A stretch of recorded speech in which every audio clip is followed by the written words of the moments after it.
नमस्कार, न्यूज की पाठशाला में आप सभी का स्वागत है। मैं हूं सुशांत सिन्हा। ये वो पाठशाला है जहां सबकी क्लास लगती है, रोज बताता हूं। ये वो पाठशाला है जहां खबर का हर चैप्टर बड़े विस्तार से खुलता है, ताकि आप जब इस पाठशाला से निकलें तो उस खबर के मास्टर होकर निकलें। ये भी रोज याद दिलाता हूं, और साथ ही ये भी याद दिलाता हूं आपको कि न्यूज का फैमिली शो है भाई। वो दिन लद गए जब बच्चे कहते थे मुझे न्यूज नहीं देखनी, समझ नहीं आती। न्यूज उनके काम भी होगी, उनको समझ भी आएगी, ये मेरा दावा है। तो उनको भी बुलाइए, बैठाइए, अटेंडेंस लगाना शुरू करता हूं। पाठशाला शुरू करते हैं।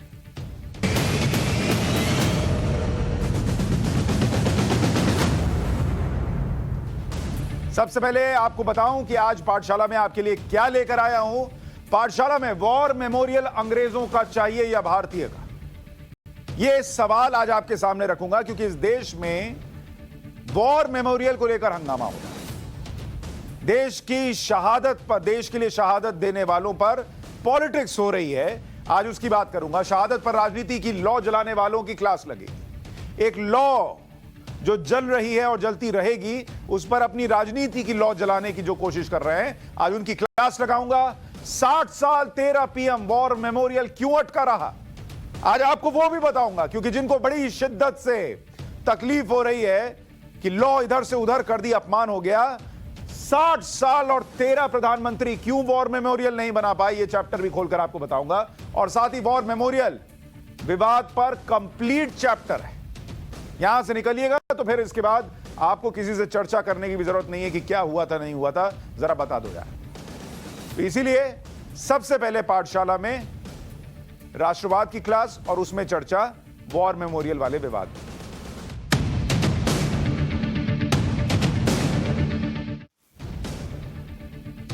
राष्ट्रवाद की इस क्लास में नेशनल वॉर मेमोरियल का चैप्टर खोल रहा हूं, और सबसे पहले आपको एक तस्वीर दिखाना चाहता हूं। जरा तस्वीर इस बड़ी स्क्रीन पर डालिए। इस तस्वीर में आप जो ये हिस्सा देख रहे हैं, ये वॉर मेमोरियल है, जिसके बारे में मैं आपसे कह रहा था कि साल दर साल बीतते चले गए, प्रधानमंत्री आते और जाते रहे, लेकिन ये वॉर मेमोरियल नहीं बना पाई। ये बना कब? जब नरेंद्र मोदी नाम के एक प्रधानमंत्री आए और ये वॉर मेमोरियल बना।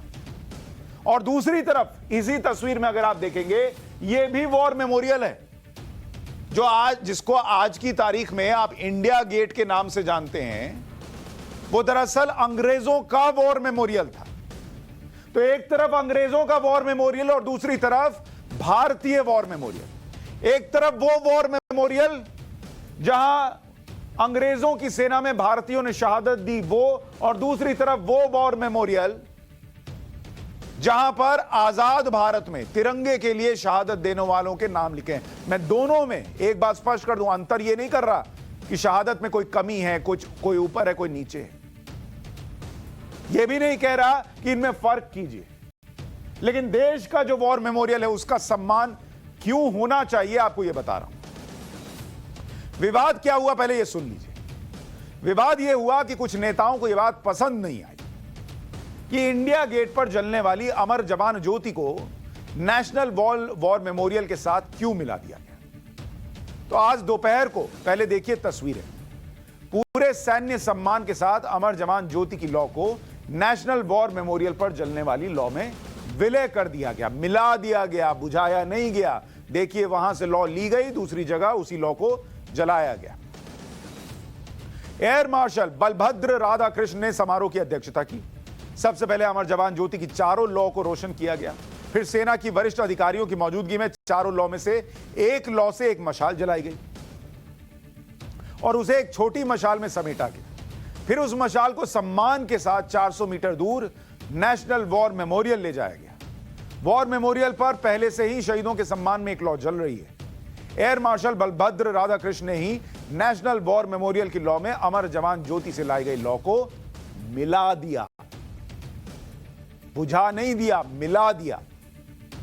लेकिन शहादत की इसी लौ में कांग्रेस के नेता राहुल गांधी ने अपनी राजनीति की लौ जलाने की कोशिश कर दी। उन्होंने ट्वीट कर दिया कि इस तरह की राजनीति करने वाले नेताओं को कौन बताए कि किसी चीज को मिटाने और कहीं ले जाने में फर्क होता है। यह बात राहुल गांधी को समझाने की हम बात कर रहे हैं। राहुल गांधी का ट्वीट देखिए कि कुछ लोग देश प्रेम और बलिदान नहीं समझ सकते, नाम लिए बिना वो दरअसल पीएम नरेंद्र मोदी के लिए कह रहे हैं कि वो देश प्रेम जो है नहीं समझ सकते। हम अपने सैनिकों के लिए अमर जवान ज्योति एक बार फिर जलाएंगे। तो जिन नरेंद्र मोदी के लिए वो कह रहे हैं कि वो देश प्रेम और बलिदान नहीं समझ सकते, इस पूरी चर्चा को आगे बढ़ाने से पहले यह स्पीड ब्रेकर पार कर लेना जरूरी है कि पीएम मोदी सेना का बलिदान और देश प्रेम समझते हैं या नहीं समझते। मैं आपको बताता हूं कि प्रधानमंत्री नरेंद्र मोदी ने इस देश के बलिदान देने वाले सैनिकों, हमारे फौजियों और सेना के लिए क्या किया। मोदी, पीएम मोदी, उन्होंने क्या किया जरा देखना चाहिए। और यह गिनाने की बात नहीं होती, लेकिन इस खबर में अगर नियत पे ही शक कर लीजिएगा कि जिसने किया उसकी नियत ही गड़बड़ थी, तो फिर खबर समझ में ही नहीं आई। तो पहले नियत का क्लैरिफिकेशन ले लेते हैं। पीएम मोदी ने वॉर मेमोरियल बनाया, देश को दिया, और यह वॉर मेमोरियल मैं अभी आपको इतिहास के पन्नों में ले जाऊंगा और बताऊंगा 13 प्रधानमंत्री नहीं बना पाए थे, वो ये नरेंद्र मोदी नाम के शख्स ने बनाया। 1 रैंक 1 पेंशन सैनिकों के लिए किसने किया? पीएम नरेंद्र मोदी के राज में। सर्जिकल स्ट्राइक किसके समय हुई? क्योंकि जब देश के सीने पर हमला हुआ था मुंबई में, तब भी सेना सर्जिकल स्ट्राइक करना चाहती थी, लेकिन उनको परमिशन नहीं मिली। सर्जिकल स्ट्राइक की इजाजत दी, एक इजाजत जो है वो दी नरेंद्र मोदी ने। एयर स्ट्राइक, सेना के शौर्य पर यकीन करने का एक और परिचायक। थिएटर कमांड किसने बनाया? नाम आप खुद से तय कर लीजिए, ऊपर लिखा हुआ है थिएटर कमांड। इसके अलावा ऐसी चीजें, बुलेट प्रूफ जैकेट, सेना जो है सोचती रही कि कब मिलेगा। ये नरेंद्र मोदी के आने के बाद ताबड़तोड़ तरीके से हुआ। नई गन, एडवांस्ड गन सेना को मिली। राफेल सेना को दिया गया, वायुसेना को दिया गया। चीन को करारा जवाब। होली, दिवाली किसके साथ मनाते हैं? सेना के साथ मनाते हैं। जब हम और आप छुट्टी लेकर घर वालों के साथ मनाते हैं, पीएम नरेंद्र मोदी देश के सैनिकों के साथ दिवाली मनाते हैं। और उन व्यक्ति के लिए कहा जा रहा है कि ऐसे लोगों को बलिदान समझ में नहीं आएगा। बलिदान ना समझकर अगर इतना हो रहा है तो समझते तो क्या होता। अच्छा, जिन नरेंद्र मोदी के बारे में बात हो रही है, मैंने कहा ना, नियत वाला स्पीड ब्रेकर पार करना बड़ा जरूरी है। जो विरोध कर रहे हैं, बलिदान क्या समझेंगे ये कह रहे हैं, वो नरेंद्र मोदी, पीएम नरेंद्र मोदी सेना का इतना सम्मान करते हैं कि सेनाओं और सैनिकों को सलामी देने में भी एक एक बारीक चीज का ध्यान रखते हैं। हमने आपको पाठशाला में एक बार दिखाया भी था, वो आपको फिर से रिपीट करके दिखा रहा हूं कि सेना के, आर्मी, एयरफोर्स और नेवी, अगर आप यहां तस्वीर डालिए कि आर्मी के जो लोग होते हैं उनके लिए खुली हथेली से सम्मान की बात होती है कि उनको खुले हथेली से सम्मान सल्यूट करना है। जो अगर आपकी नेवी हो गई उसके लिए हथेली नीचे की तरफ होती है, और 45 डिग्री पर एयरफोर्स के लिए होती है। प्रधानमंत्री नरेंद्र मोदी एक एक बात का इतना ख्याल रखते हैं कि सेना के लोगों का सम्मान होना चाहिए। वो सल्यूट देख लीजिए, जो आदमी सल्यूट में भी इतनी 19 20 चीज का ध्यान रखता है कि अगर सलामी देने के लिए वहां पर एयरफोर्स, नौसैनिक, नेवी से हैं तो बिल्कुल सीधा होनी चाहिए हथेली, अगर आर्मी से है तो हथेली खुली होनी चाहिए, और अगर एयरफोर्स है तो 45 डिग्री पे होनी चाहिए। इन आदमी को ट्वीट किया जा रहा है, इन ऐसे प्रधानमंत्री को, इनको समझ में नहीं आता है कि बलिदान क्या होता है। खैर, ये आपको छोटा सा इसलिए बताया कि पहले नियत वाला कि क्या जिस पर आरोप लग रहा है वो कटघरे में खड़े करने लायक है या नहीं है। अब अगर उसके बाद भी आपको लगे तो आगे की चीजें बताता हूं। उनकी सेना के प्रति समर्पण पर सवाल उठाने वालों ने कभी एक और तस्वीर दिखाना चाहता हूं। इस तस्वीर पर कभी हंगामा क्यों नहीं किया आपने सोचा? 11 अगस्त 2012 को मुंबई के आजाद मैदान में रैली हो रही थी। म्यांमार में रोहिंग्यास के खिलाफ हुई हिंसा का विरोध हो रहा था। इस दौरान अमर जवान ज्योति को नुकसान पहुंचाया गया। मुंबई अमर जवान ज्योति का अपमान करते 2 युवक कैमरे पर कैद हुए थे। उस समय महाराष्ट्र में कांग्रेस की सरकार थी और पृथ्वीराज चव्हाण मुख्यमंत्री थे। अपनी सरकार में कांग्रेस अमर जवान ज्योति की रक्षा नहीं कर पाई। राहुल गांधी देश को शहादत और बलिदान की शिक्षा दे रहे हैं। कोई उनसे पूछे कि इस पर क्या कहा था उन्होंने? यह अपमान नहीं था। लेकिन आज जब लौ बुझाई नहीं जा रही और मिलाई जा रही है, तो लौ फड़फड़ाए या ना फड़फड़ाए, देश में कुछ नेता फड़फड़ा रहे हैं, उनकी भावनाएं फड़फड़ा रही है। सवाल उठाने वाले वो लोग हैं जिन्हें इतने सालों में नेशनल वॉर मेमोरियल बनाने के सपना पूरा करने की नहीं सूझी। मांग कब से हो रही थी और निर्माण कब हुआ नेशनल वॉर मेमोरियल का? आपको यह देखना चाहिए। जिस नेशनल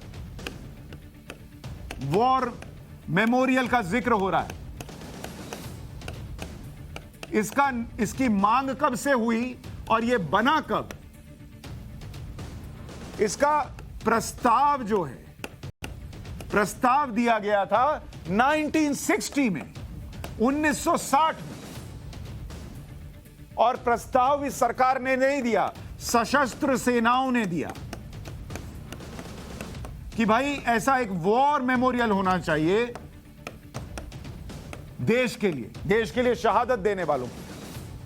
तो 1960 से लेकर 2014 तक देश में 13 पीएम आए, 13 प्रधानमंत्री, कोई नहीं बना पाया वॉर मेमोरियल।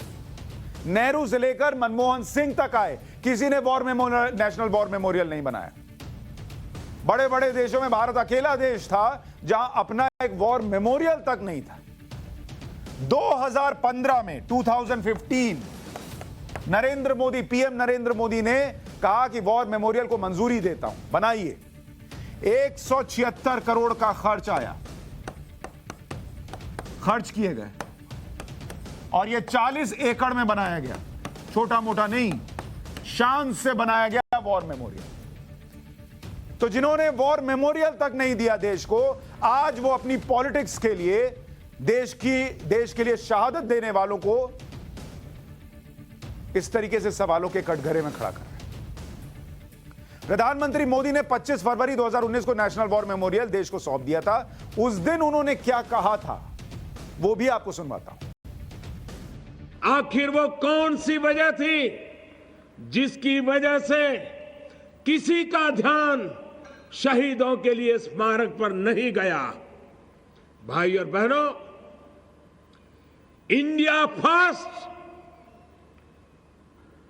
या फैमिली फर्स्ट?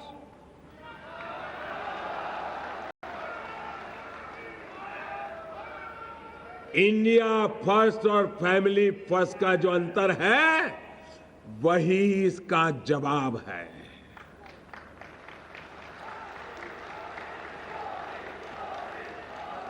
स्कूल से लेकर अस्पताल तक, हाईवे से लेकर एयरपोर्ट तक, स्टेडियम से लेकर अवार्ड तक, हम देखते आ रहे थे, हर जगह एक ही परिवार का नाम जुड़ा रहता था।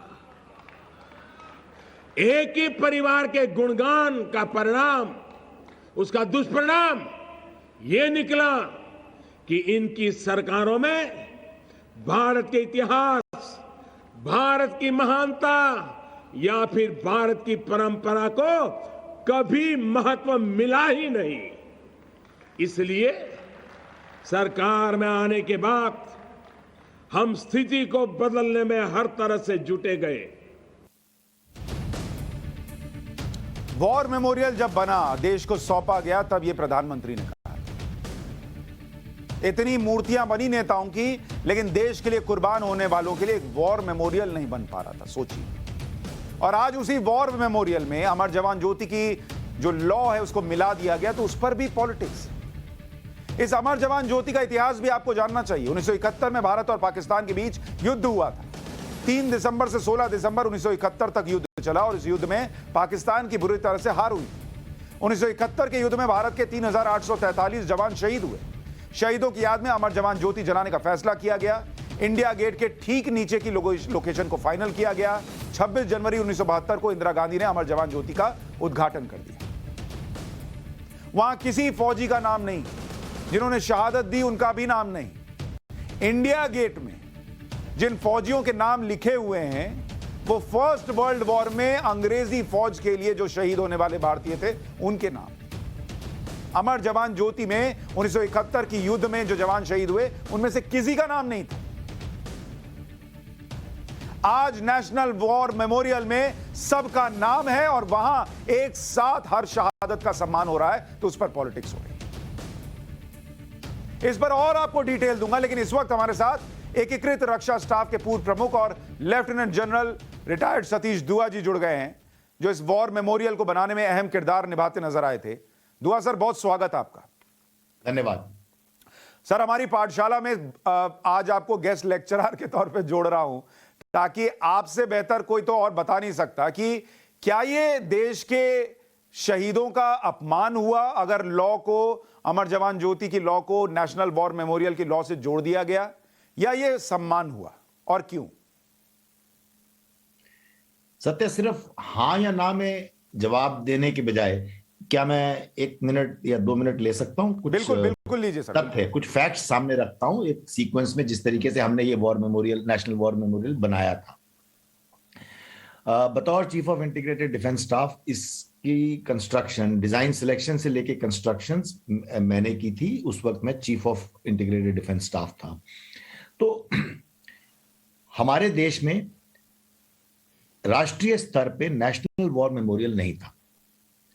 अंग्रेजों ने जो के जमाने में जो हमारा एक नेशनल लेवल पे जो वॉर मेमोरियल बना था, वो फर्स्ट वर्ल्ड वॉर और एक एंग्लो अफगान वॉर के जो फॉलन हीरोज थे, जो वीरगति प्राप्त सैनिक थे, उनके सम्मान में एक वॉर मेमोरियल बना था, जो कि इंडिया गेट है। अब सब उसको इंडिया गेट के नाम से जानते हैं। सन 1971 में एक बहुत शानदार जीत हमारी सेनाओं की, और उस जीत, उस युद्ध के दौरान जितने भी वीरगति प्राप्त सैनिक थे, उनको सम्मान देने के लिए सन 1972 की जनवरी में, यानी कि दिसंबर में लड़ाई हुई थी 71 की, और 72 की 26 जनवरी गणतंत्र दिवस के दिन प्रधानमंत्री ने श्रद्धांजलि अर्पित करनी चाहिए। तो एक जल्दबाजी में, उस वक्त एक ब्रिगेड कॉल थे, उनको टास्क दिया गया। उन्होंने जल्दबाजी में ये कहा कि ये एक राष्ट्रीय स्तर पे यही एक है, तो यहाँ पर एक अमर जवान ज्योति और एक अननोन सोल्जर लगा दिया, एक राइफल और उल्टी हेलमेट, जो कि आमतौर पे किया जाता है, उल्टी राइफल और हेलमेट। तो वो सम्मान दे दिया गया। अब चाहिए ये था कि हमारे देश को, उसके बाद तो हम एक राष्ट्रीय स्मारक बना लेते, लेकिन 5 दशक तक बनाया नहीं, तकरीबन 5 दशक तक। तो अब नहीं था, तो हर साल वहीं पे, हर मौके पे वहीं पे श्रद्धांजलि अर्पित करते रहे। न सिर्फ हमारे लीडर, जब फॉरेन डिग्निटरी आते थे वो भी वहीं श्रद्धांजलि अर्पित करते थे, पब्लिक जाती थी वहीं, आसपास पिकनिक भी करते थे और वहीं पे श्रद्धांजलि अर्पित करते थे। तो ये चलता रहा सिलसिला। आप भी बता चुके हैं कि सन 1961 के 60 या 61 के आसपास हमारी मांग फौज की तरफ से शुरू हुई कि हमारा एक स्मारक होना चाहिए, और ये बात चलती रही, लेकिन विदाउट एक्सपेंडिंग डिस्कशन कैसे हुआ, लेकिन वो नहीं मरा। आखिरकार ये जो राष्ट्रीय स्मारक बना, जिसमें मैं इन्वॉल्व था, ये बना 2019 में। और जब ये बना तो ये निश्चय किया गया, ये डिसाइड किया गया कि ये स्मारक होगा हर उस वीरगति प्राप्त सैनिक के लिए, जो भी भारत का वीरगति प्राप्त सैनिक हो। लेकिन ये चाहे वो पास्ट हो, चाहे प्रेजेंट हो, चाहे आने वाले समय में हो, लेकिन इसमें नाम कब से लिखे जाएं, ये बड़े पेचीदा सवाल होता है, क्योंकि आप पुराने फर्स्ट वर्ल्ड वॉर के नाम लिखोगे तो कोई ना कोई गलती निकल आएगी, कोई रह जाएगा तो उनकी फैमिली आ जाएगी और बिल्कुल ठीक होगा। इस प्रकार कोई छोटी मोटी और लड़ाई होगी बीच में तो वो रह जाएगी। इसलिए ये डिसाइड किया गया कि हम आजादी के बाद 1947 के बाद के सबके नाम लिखेंगे, लेकिन उसके पहले सबके लिए ये राष्ट्रीय स्मारक यही होगा। अब से सारे फंक्शन यहां पे होंगे, चाहे वो फॉरेन डिग्निटरी हो, चाहे इंडियन डिग्निटरी हो, चाहे कॉमन पब्लिक हो। अब क्या किया गया आज एक प्योरली सैनिक सेरेमनी की गई, मिलिट्री सेरेमनी। जैसे एक ओलंपिक्स में मशाल, एक फ्लेम ले जाते हैं एथेंस से लेकर के उस शहर तक जहां पे ओलंपिक्स खेला जाता है हर 4 साल बाद, उसी प्रकार ये दोनों अमर ज्योतियों का समन्वय किया गया, उनका मर्ज किया गया।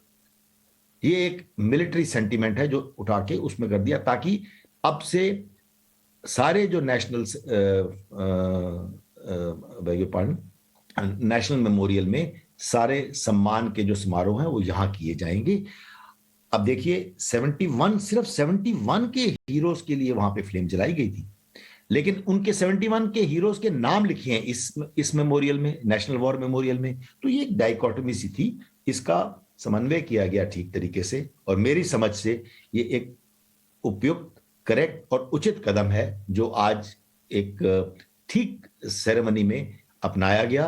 क्योंकि अब ये एक नेशनल वॉर मेमोरियल है जो हमने बनाया है, जो हमेशा के लिए चलेगा, और यहां पर सारे ही ऑफिशियल सेरेमनी यहां की जाएगी। सर, इसमें जैसे आपने बताया कि कब से जो शहादतें हुई भारत के लिए उसको शामिल करने को लेकर भी चर्चा हुई कि 1947 से पहले भी हो या उसके बाद से, और फिर निर्णय हुआ कि आजाद भारत में जो भी शहादत, और मैं गलत नहीं हूं तो इसमें गलवान के शहीदों का भी नाम लिखा हुआ है, तो उसका निर्णय हुआ। क्या जब ये बन रहा था तो पीएम मोदी से या आप लोगों के बीच इस बीच में इसको भी चर्चा हुई कि अगर हम अमर जवान ज्योति से लॉ को इधर लाएंगे तो कहीं कंट्रोवर्सी तो नहीं होगी, क्या ये ठीक होगा नहीं होगा, इसकी चर्चा हुई थी क्या? देखिए, अगर आप सैनिक तौर तरीकों से देखें तो इसमें कोई विवाद की बात नहीं है, क्योंकि राष्ट्रीय स्तर पे एक ही मेमोरियल हो सकता है। वैसे द्रास में मेमोरियल है, कश्मीर में मेमोरियल है, साउथ में मेमोरियल है, कई ऐसे मेमोरियल है, कई ऐसी लॉ प्रज्वलित हैं अमर जवान ज्योति टाइप, लेकिन राष्ट्रीय स्तर पे एक होगा। 200 मतलब 200-400 मीटर दूर एक और लॉ प्रज्वलित है, और अभी भी ना इंडिया गेट को हटाया जा रहा है और ना ही उनकी शान में कुछ गलत किया जा रहा है, ना ही वो जो शहीद स्मारक बनाया था एक राइफल और हेलमेट का, जो हम इतने सालों से, दशकों से देखते आए हैं, ना वो हटाया जा रहा है। तो ऐसी कोई चर्चा, आपके सवाल का जवाब देते हुए, ऐसी कोई चर्चा उस वक्त नहीं हुई, क्योंकि सैन्य तौर तरीकों से जो किया जा रहा है वो कतई गलत नहीं है। ये तो अब विवाद मुझे नहीं कहना चाहिए, मैं पॉलिटिकल उसमें नहीं पढ़ना चाहता। विवाद तो अब आज सुबह से ही बनाया जा रहा है, और मेरी समझ से इसमें कोई विवादास्पद बात है ही नहीं। सर, एक जो विवाद का हिस्सा है वो ये भी, क्योंकि राहुल गांधी जी ने ट्वीट किया, मैं ये नहीं कहूंगा कि आप उनके ट्वीट पर रिएक्ट करें, लेकिन उन्होंने लिखा कि कुछ लोग देश प्रेम और बलिदान समझ ही नहीं सकते। मैंने अपने तरफ से कुछ बातें बताई, आपने पीएम मोदी के साथ काम किया है, क्या पीएम मोदी के लिए यह कहा जा सकता है कि वो देश प्रेम और बलिदान नहीं समझने वाले प्रधानमंत्री हैं? क्या कहीं से लगा आपको? नहीं, ऐसा तो नहीं है, और मैं तो ये देखता हूं कि ये हर साल दिवाली में जाते हैं सैनिकों के साथ, या ऐसे कई मौकों पर। खैर, ये सिर्फ एक जाहिर करने वाली भावना नहीं है।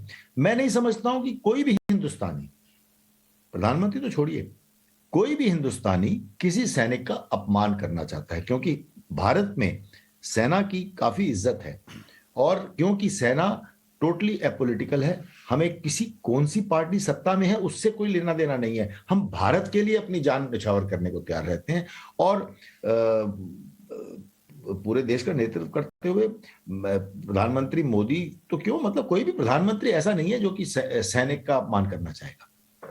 सर, एक आखिरी चीज ये भी बताइए कि इतने साल 1960 से लेकर 2015 ये क्यों लग गए वॉर मेमोरियल इसके बीच में बन क्यों नहीं पाया? ऐसी क्या चीज थी जो अटक जा रहा था मामला? अब ये तो सत्ता में रहने वालों से पूछना चाहिए, लेकिन हमें जितना पता है आर्मी की तरफ से या आर्म फोर्सेस की तरफ से हमेशा ये मांग थी कि बनाया जाए, और हमेशा ये होता था कि आप कैंटोनमेंट में बना लीजिए। ये हमें कई बार जवाब मिलता था। बल्कि मेरा कल एक आर्टिकल आएगा इकोनॉमिक टाइम्स में, पढ़िएगा इसके बारे में, जो मैंने आज लिख के भेजा है। ये जब मेमोरियल बनना शुरू हुआ तो उसके पहले यहाँ पे भी कई जगहों से हमारे को यह आया कि आप दिल्ली छावनी में बना लीजिए। तो हमने कहा भी दिल्ली छावनी में कौन जाएगा? विदेशों में हर जगह पे मेमोरियल एक सेंट्रल जगह में होता है, जहां की पर्यटक, चाहे वो देशी हो चाहे विदेशी, वो लोग भी आते हैं, आते जाते सब देखते हैं। सिर्फ स्कूली बच्चे नहीं चाहिए हमारे को वहां ले जाने के लिए एजुकेशनल टूर पे। तो मेरा कहने का मतलब है कि आपका सवाल यह था कि क्यों नहीं बन पाया। कितने दिल्ली के चीफ मिनिस्टर हुए, कईयों से जब मांगा गया तो हमें को मतलब अप्रोप्रिएट जगह पे जगह नहीं दी गई, क्योंकि एक राष्ट्रीय स्मारक ऐसी जगह पे होना चाहिए जहां मुझे जहां तक ध्यान है सर कि शीला दीक्षित ने हालांकि दिल्ली के लिए बहुत काम किया है, लेकिन उन्होंने भी शायद तब जवाब ये दिया था कि ये हमारी दिल्ली की चौपाटी है, यहां अगर वॉर मेमोरियल बन गया तो फिर लोग जो घूमने आते हैं उनको दिक्कत होगी। मुझे जी आप कुछ बोल रहे हैं? नहीं, तो मैं सिर्फ ये कहना चाहता हूं कि हम सब जानते हैं कि इंडिया गेट के आसपास गुब्बारे से लेके, चाट वाले से लेके, आइसक्रीम से लेके, हम सब वहां पे आसपास जाते रहे हैं। अब एक है कि आप उसको चौपाटी बना लीजिए या आप इज्जत दीजिए, और इज्जत देने का तरीका एक बहुत सॉम्बर एलिगेंट तरीके से होता है, ये नहीं कि आपने एक मिला लगा लिया। तो इन दोनों के बीच में अब आप देखिए ये जिस तरीके से ये वॉर मेमोरियल है, इतना बड़ा वॉर मेमोरियल बनाया गया 40 एकड़ लैंड में, और इसके आसपास न सिर्फ नाम है उन योद्धाओं के जिन्होंने अपने जीवन का बलिदान दिया, बल्कि वहां पे वॉर हिस्ट्री की चुनिंदा लड़ाइयों के बारे में म्यूरल्स हैं। हर परमवीर योद्धा का ये एक स्टैच्यू है और उसका जो कारनामा है वो लिखा हुआ है। यानी कि जब एक अगली पीढ़ियां जब जाएंगी, चाहे वो स्टूडेंट हो चाहे पब्लिक हो, जब वो जाती हैं तो उनको इंस्पिरेशन मिलेगी, और ये सदा के लिए है, क्योंकि ये भारतवर्ष का वॉर मेमोरियल है। आने वाले समय में सबके नाम आएंगे, सब लड़ाइयों और सब ऑपरेशंस के बारे में होगा। तो मेरी समझ से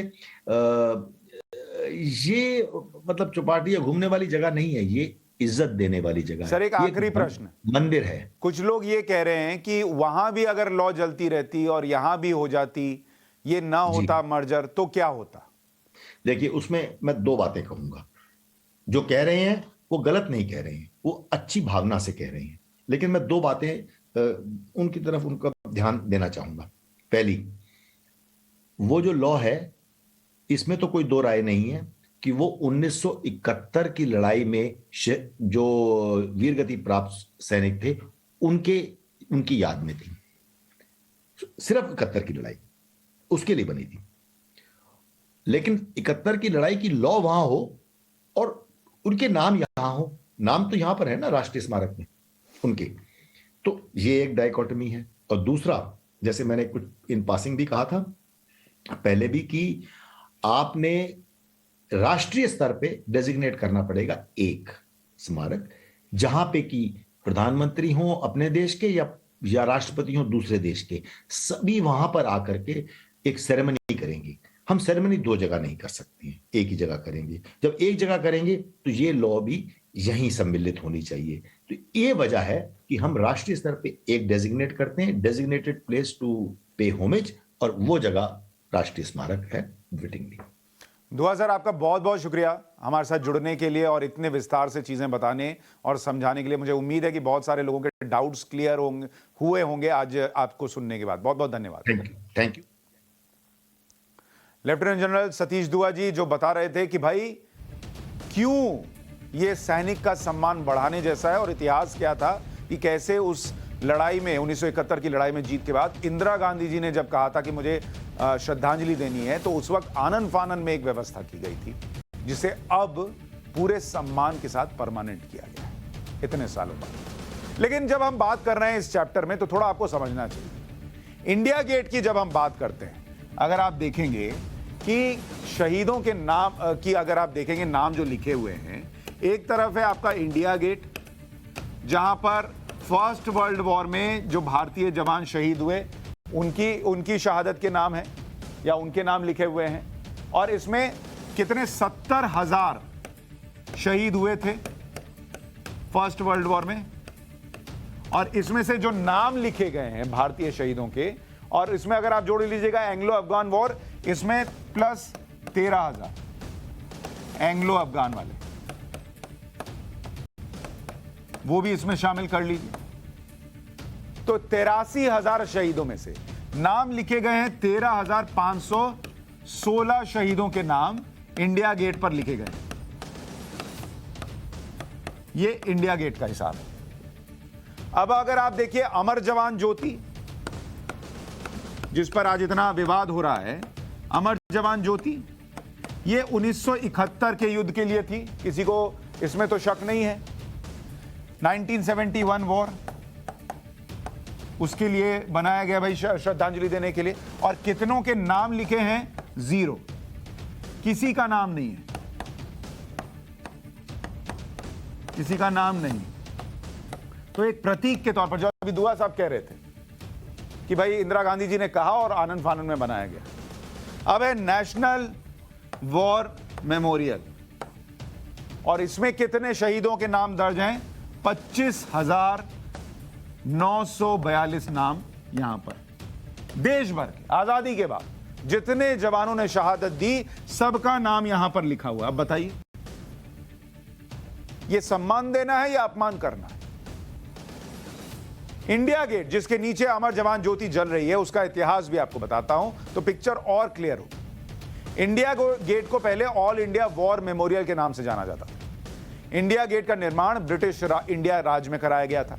इसे प्रथम विश्व युद्ध और तीसरे एंग्लो अफगान युद्ध के शहीदों के याद में बनवाया गया। इंडिया गेट का निर्माण 1921 में शुरू हुआ और लगभग 42 मीटर ऊंचा इसको बनाया गया। 1931 में इंडिया गेट का उद्घाटन तत्कालीन वायसराय लॉर्ड इरविन ने किया था। इंडिया गेट पर किन शहीदों के नाम लिखे हैं वो आप देख चुके हैं। आजाद भारत में कितने युद्ध हुए, कितने सैनिक शहीद हुए, आपको यह भी जानना चाहिए कि भारत में, भारत के लिए शहीद जो हुए, भारत के लिए शहीद होने वालों की संख्या देखिए कि कब कितनी शहादतें हुई। 1947 का युद्ध, इसमें कितनी शहादत हुई? 1104 शहादत, यानी इतने सैनिक शहीद हुए। इसके बाद 1962 का वॉर, इसमें 1300 शहादत हुई। इसके बाद आप देखिए 1965 का वॉर,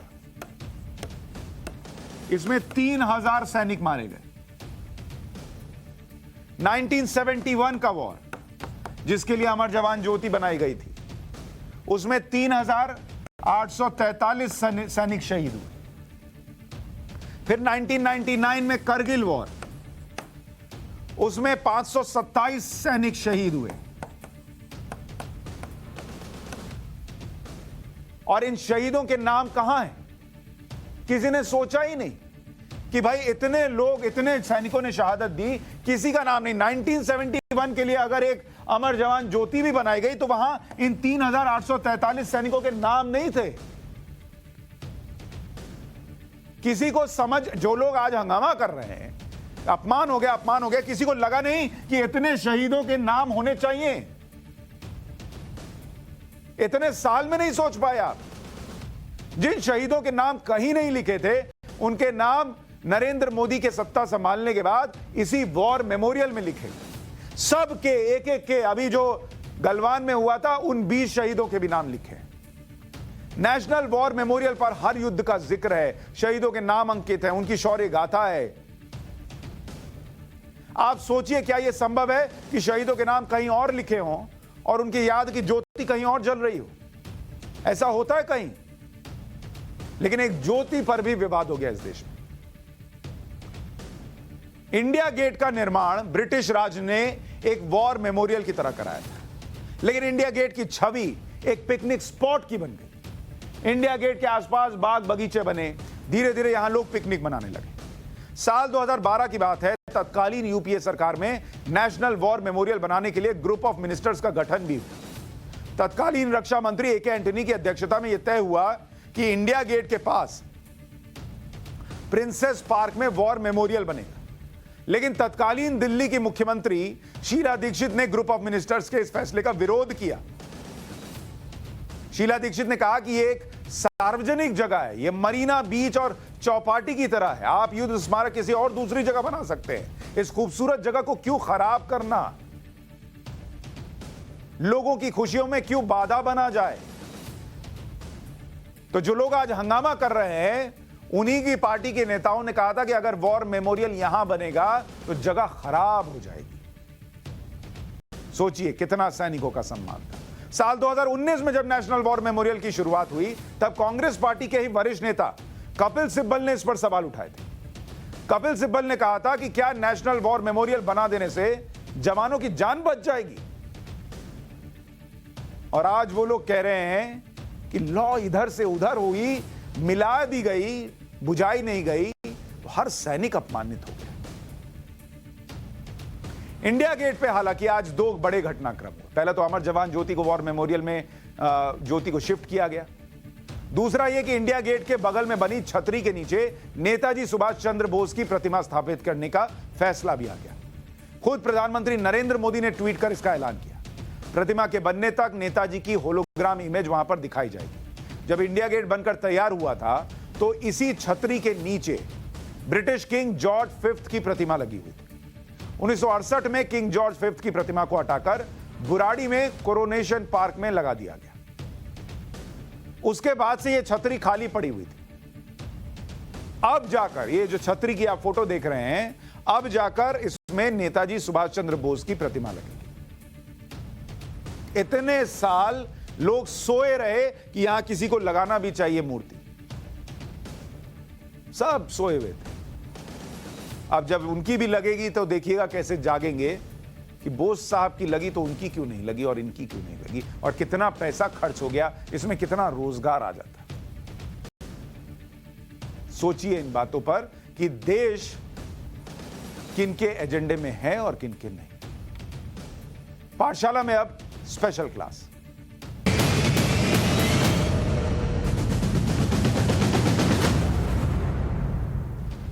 इस क्लास में आज हम आपको जो बताएंगे, दिखाएंगे, वो केवल हिंदुस्तान में ही हो सकता है। एक बाघिन की मौत पर संवेदनाओं और शोक संदेश की बाढ़ आ गई। क्या किसी और देश में ऐसा संभव है? जिस बाघिन के लिए लोग शोक संदेश दे रहे हैं वो कोई आम बाघिन नहीं, बहुत खास बाघिन है, जिसने अपने दम पर एक राज्य को टाइगर स्टेट का दर्जा दिला दिया। मध्य प्रदेश के सिवनी में पेंच टाइगर रिजर्व की शान कहा जाता है। इसे बाघों की दादी मां, 29 बाघों वाली सुपर मॉम, कॉलर वाली बाघिन, T15 जैसे नामों से बुलाया जाता है। कॉलर वाली बाघिन की शनिवार को मौत हो गई। पेंच की रानी कॉलर वाली बाघिन का अंतिम संस्कार वहां के टाइगर रिजर्व में हुआ। T15 बाघिन का अंतिम संस्कार नेशनल टाइगर कंजर्वेशन अथॉरिटी की गाइडलाइन के मुताबिक किया गया। पूरे रीति रिवाज से अंतिम संस्कार हुआ और आदिवासियों के लिए काम करने वाली एक्टिविस्ट शांताबाई ने चिता को अग्नि दी। कॉलर वाली बाघिन की तबीयत पिछले कुछ समय से खराब चल रही थी। बाघों की औसत उम्र 12-13 साल की ही होती है, लेकिन कॉलर वाली बाघिन T15 17 साल की हो गई थी, मतलब औसत उम्र से ज्यादा। पेंच टाइगर रिजर्व के अधिकारियों ने बाघिन का पोस्टमार्टम कराया, जिसके मुताबिक मौत की वजह शरीर के कई अंगों का फेल हो जाना है। ज्यादा उम्र के कारण इंटेस्टाइन ब्लॉक हो गया था। बाघिन के इंटेस्टाइन में कीचड़ और बाल भरे हुए थे। बाघिन के कई नाम थे T15 बाघिन के, कॉलर वाली से लेकर सुपर मॉम, हर नाम के पीछे एक कारण है। कॉलर वाली बाघिन को टूरिस्ट लवर बाघिन कहा जाता था। यह जीप की आवाज सुनकर टाइगर रिजर्व के कच्चे रास्तों पर खुद ही आ जाती थी। T15 बाघिन का जन्म 22 सितंबर 2005 को हुआ था और इसके माता पिता भी पेंच टाइगर रिजर्व में ही रहते थे। मार्च 2008 में T15 को कॉलर लगाया गया था। पेंच टाइगर रिजर्व में कॉलर लगवाने वाली पहली बाघिन थी, इसलिए उसे कॉलर वाली बाघिन कहा जाता था। रेडियो कॉलर लगाकर बाघिन को ट्रेस किया जाता है, जो कि अब बहुत सामान्य सी बात हो गई। T15 बाघिन ने 29 शावकों को जन्म दिया था, 29। इनमें से 25 शावक जीवित रहे, 4 का निधन हो गया था। 29 शावकों को जन्म देने के कारण इन्हें सुपर मॉम भी कहा गया। मई 2008 में पहली बार 3 शावकों का जन्म हुआ था। आखिरी बार इसने दिसंबर 2018 में 4 शावकों को जन्म दिया था। दुनिया में सबसे ज्यादा बाघ भारत में पाए जाते हैं। दुनिया में कुल 3,900 बाघ बचे हैं और इनमें से 2,967 बाघ भारत में, यानी दुनिया के 76% से ज्यादा बाघ जो हैं वो भारत में। इनमें से 526 यानी करीब 17% बाघ अकेले एमपी में है। सबसे ज्यादा बाघ के कारण एमपी को टाइगर स्टेट का दर्जा मिला है। देश के 18 राज्यों में 51 टाइगर रिजर्व हैं। मध्य प्रदेश में 6 टाइगर रिजर्व हैं। हालांकि चिंता की बात यह है कि 2021 में 126 बाघों की मौत हुई, लेकिन कॉलर वाली बाघिन, सुपर मॉम बाघिन, जिस सम्मान के साथ उनकी विदाई हुई वो देखने लायक भी है और याद करने लायक। पाठशाला में गजबे है का वक्त है। गजबे है हमारा वो सेगमेंट जहां पर जो खबर और तस्वीर है उसे देखकर आपके मुंह से अपने आप निकलेगा कि गजबे। दरअसल उत्तर प्रदेश में चुनावी मौसम है और वहां पर हर आदमी ये कोशिश कर रहा है कि उसको टिकट मिल जाए। कांग्रेस नेता मेराज जहां की खबर आपको बता रहा हूं, जो मुजफ्फरनगर कांग्रेस जिला सचिव है। टिकट की उम्मीद थी, लेकिन जब नहीं मिला तो कचहरी में सभी के सामने फूट फूट कर रोने लगी। चुनावी मौसम में नेताओं की ऐसी तस्वीरें आम हो जाती है। इन तस्वीरों से समझा जा सकता है कि किसी नेता के लिए सबसे बड़ा गम टिकट ना मिलना ही होता है। इनको जरा रोते हुए सुनिए। जो पार्टी के अंदर 2 दिन से आए उन लोगों को टिकट दिया गया है, क्यों ना इंसाफी हो रही है? मुझे इंसाफ चाहिए प्रियंका दीदी। जो पार्टी के अंदर 2 दिन से आए उन लोगों को टिकट दिया गया है, क्यों ना इंसाफी हो रही है? मुझे इंसाफ चाहिए प्रियंका दीदी। जो पार्टी के अंदर 2 दिन से आए उन लोगों को टिकट दिया गया है, क्यों ना इंसाफी हो रही है? मुझे इंसाफ चाहिए प्रियंका दीदी। बताइए, टिकट नहीं मिला तो इतना रो रही हैं। इनको तो टिकट देकर रोने बोल देते तब लोग विरोधी जो हैं उसी में बह गए होते। इतना आंसू गिरा दिए है ना गजबे। खैर, पाठशाला में आज के लिए इतना ही। आप सभी से अब मुलाकात होगी सोमवार को। इजाजत दीजिए, अच्छे से वीकेंड एंजॉय कीजिए और टाइम्स नाउ नवभारत देखते रहिए।